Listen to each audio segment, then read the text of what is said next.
नमस्कार, आप देख रहे हैं मातृभूमि में आपके साथ शोभना यादव। मातृभूमि की शुरुआत बिहार से जुड़ी खबर से। बिहार में गोपालगंज सीट पर उपचुनाव के नतीजे को लेकर राजनीति गर्म है। राजनीति गर्म इसलिए क्योंकि बीजेपी की उम्मीदवार सिर्फ 1794 वोट से जीती है और ओवैसी की पार्टी के उम्मीदवार को 12,000 से ज्यादा वोट मिले हैं। अब असदुद्दीन ओवैसी आरजेडी और जेडीयू के निशाने पर है। जेडीयू का कहना है कि हिमाचल प्रदेश में अपने उम्मीदवार क्यों नहीं उतार रहे हैं असदुद्दीन ओवैसी। आरजेडी का यह भी कहना है कि ओवैसी की कथनी और करनी में फर्क है, वो तय करें कि उनकी राजनीति की दिशा और मंजिल क्या है।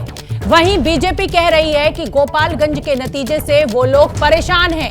जो मुस्लिम वोट को अपनी जागीर समझते थे, वोट खिसक रहा है तो उन्हें दिक्कतें हो रही है। तो ओवैसी की कथनी करनी में फर्क है। हिमाचल प्रदेश के चुनाव में असदुद्दीन ओवैसी अपने उम्मीदवार क्यों नहीं उतार रहे, ये जेडीयू का बड़ा हमला उनके ऊपर। तो आइए सियासी पार्टियों के बयान सुनना भी बेहद जरूरी है, सुन लेते हैं। ये तो चिंता लोकतंत्र में उन दलों को ज्यादा करनी चाहिए जो टेलीविजन के स्टूडियो में बैठ के बैरिस्टर साहब भाजपा के खिलाफ बोलते हैं, बहुत प्रोवोकेटिव लैंग्वेज बोलते हैं, लेकिन चुनाव में जाके मदद कराते हैं। तो उनको अपने राजनीति की परिणति किस रूप में दिखते हैं, मैं उनके विवेक पे छोड़ता हूँ। अपने भी उनके विवेक पे छोड़ते हुए मैं कहूँगा कि आप अपनी राजनीति का डायरेक्शन क्या देख रहे हैं।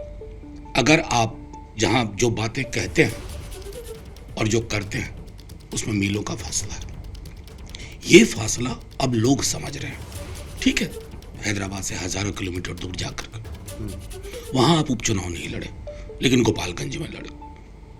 क्या हम नहीं समझ रहे? क्या बिहार की जनता नहीं समझ रही है? लेकिन ये काट की हांडी है, बैरिस्टर साहब से मैं कहूंगा, बार बार नहीं चढ़ेगी। इसका अवसान बहुत जल्द हो जाएगा। ओवैसी जी भारतीय जनता पार्टी के इशारे पर चुनाव लड़ते हैं। मैं हिमाचल प्रदेश से आ रहा हूँ, वहाँ पर एक भी उम्मीदवार ओवैसी जी की पार्टी का नहीं है, क्योंकि वहाँ पे मुस्लिम पॉपुलेशन नहीं है। लिहाजा जहाँ मुस्लिम पॉपुलेशन से और जहाँ सेकुलर मतदाताओं का रुझान इन पार्टियों की तरफ है, वहीं ओवैसी जी चुनाव लड़ने जाते हैं।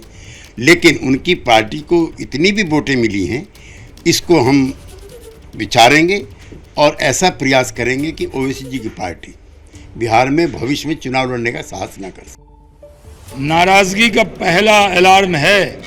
पिछली बार भी सीमांचल में जो सबसे ज़्यादा मुस्लिम आबादी थी, उन्होंने आरजेडी को रिजेक्ट कर दिया था और गोपालगंज ने भी रिजेक्ट कर दिया। इसलिए और दोनों एक ही प्ले ग्राउंड में खेलते हैं, ओवैसी हो या आरजेडी हो, दोनों का प्ले ग्राउंड तो एक ही है, दोनों की टीम एक ही है, नाम अलग अलग है, दोनों बांटने का काम करते हैं और दोनों के फील्ड में कहते हैं।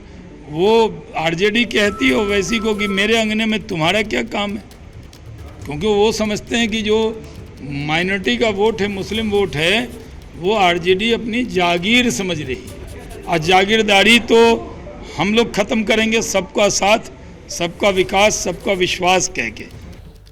तो तीनों ही नेताओं को आपने सुन लिया, आरजेडी, जेडीयू और बीजेपी के शाहनवाज हुसैन। गोपालगंज उपचुनाव के नतीजों की अगर बात करें तो उन नतीजों को लेकर असदुद्दीन ओवैसी ने एबीपी न्यूज से एक्सक्लूसिव बातचीत की थी। वोट काटने के आरोप को लेकर असदुद्दीन ओवैसी ने कहा था कि लोकतंत्र में चुनाव लड़ने का अधिकार सबको है। सुनिए क्या कुछ कह रहे हैं। आरोप लगना तो हमारी जिंदगी ऐसा लगता है कि मुकद्दर में लिखा जा चुका है, मगर आरोप का फैसला तो अल्लाह ही करने वाला है।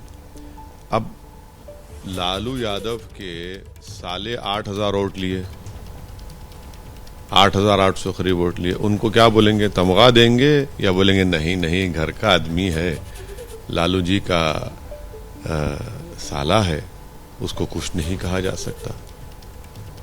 दूसरी पार्टियां भी तो लड़ी, उनको भी तो बोलिए। अच्छा ये बताइए, लोकतंत्र में, जमहूरियत में जनता वोट देती है ना, तो जनता क्या ऐसे ही बातों से मुतासिर होती है क्या? तो उपचुनाव तो हो गया, लेकिन अभी गुजरात का चुनाव बाकी है और हमारे साथ अहमदाबाद से अभिषेक उपाध्याय जुड़ गए हैं। अभिषेक, गुजरात में ओवैसी फैक्टर जमीन पर आप कितना बड़ा होता हुआ देख रहे हैं? देखिए यहाँ पर ऐसी तमाम सीटें हैं शोभना जहाँ पर ओवैसी फैक्टर काम कर सकता है। मैं आपको अहमदाबाद की अगर बात करूँ तो अहमदाबाद में दानी लिमड़ा की सीट हुई, जमालपुर की सीट हुई, दरियापुर की सीट हुई। ये ऐसी सीटें हैं जहाँ पर अल्पसंख्यक बड़ी संख्या में हैं और यहाँ पर अगर बंटवारा हुआ, वोटों का बंटवारा हुआ तो ये एक बीजेपी को फ़ायदा पहुँचा सकता है, ऐसी बातें कही जा रही। मैं आपको एक एग्जाम्पल देता हूँ। जमालपुर की सीट जो है वो वहाँ पर 60% के ऊपर मुस्लिम आबादी है, कुछ 70% भी कहते हैं। वहाँ पर भी 2012 में बीजेपी जीत गई थी, क्योंकि एक दूसरा कैंडिडेट बीच में आ गया था, वो अल्पसंख्यक समुदाय से ही था। तो इस तरह के कई एग्जाम्पल्स भी हैं कि जहाँ बीजेपी कभी नहीं जीती है वहाँ भी बीजेपी जीत गई, क्योंकि वोटरों का बंटवारा हुआ है।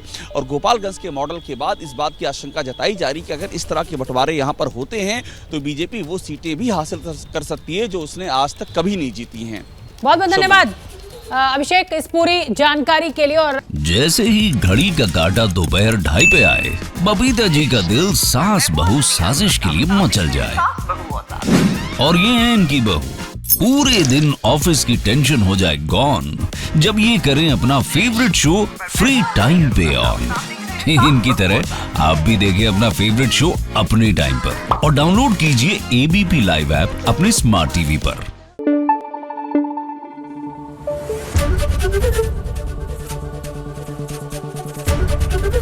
एबीपी न्यूज आपको रखे आगे।